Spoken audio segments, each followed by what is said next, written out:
Welcome back to another Excel tutorial. Today I want to explore how to use the XLOOKUP function. The XLOOKUP function in Excel represents a significant improvement over all the lookup functions such as VLOOKUP, HLOOKUP, and LOOKUP.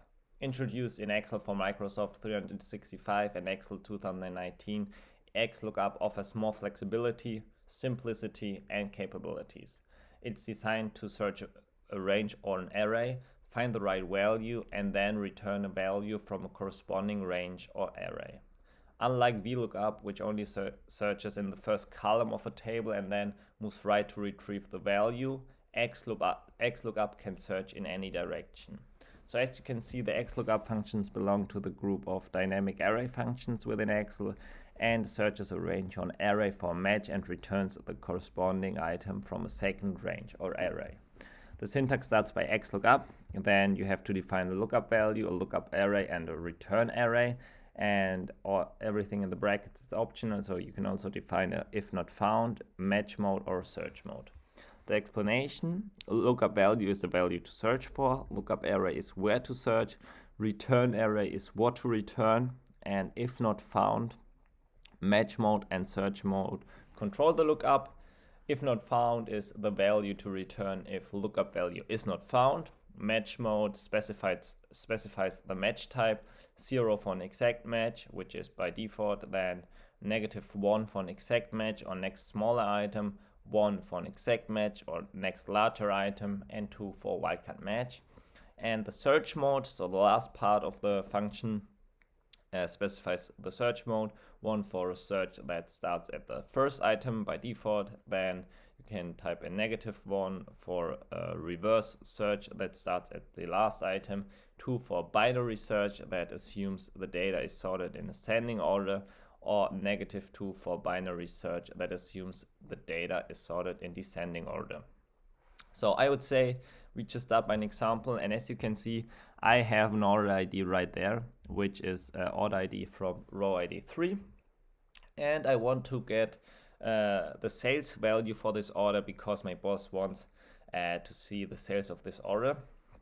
And I start by an equal sign, then followed by XLOOKUP open parentheses, and then I mark the lookup value first. Then I want to define the lookup array. So this order belongs to one order ID. So our lookup array is obviously all order IDs.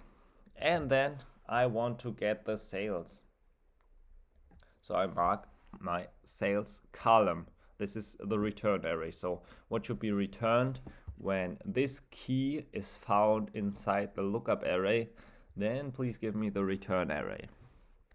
If it's not found, we just define please give me not found, and then we can also define a match mode and a search mode, but for now I would say this is enough for us.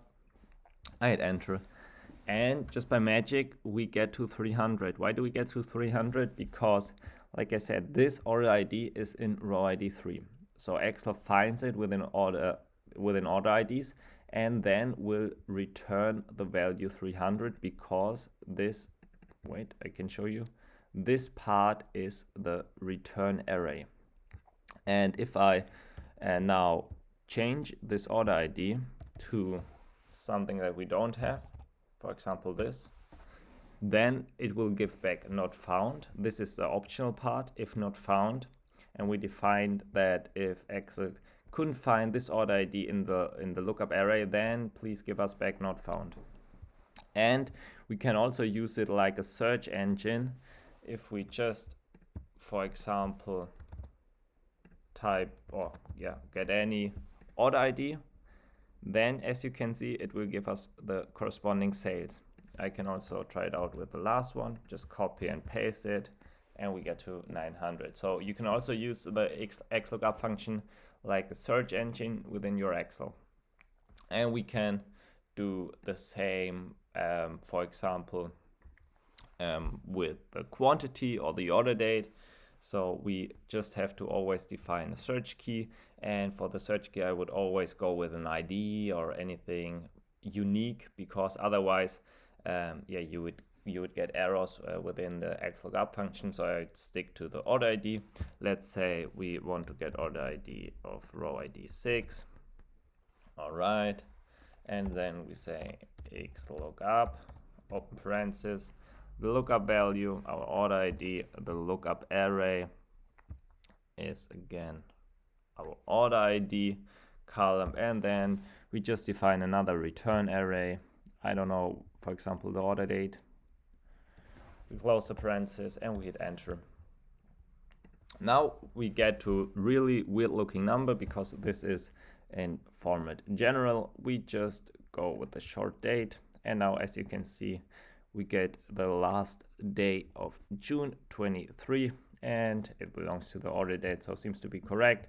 We can now format our date if we want to have it in a different format, but for now I would just leave it like it is. And yeah, basically just wanted to show you the XLOOKUP function with another example, and this is basically all you have to know with the XLOOKUP function. It's much more flexible than VLOOKUP and HLOOKUP, so you can use it in every case, and the VLOOKUP function just has smaller value because it couldn't do as much as the XLOOKUP function. So I would always go with this one.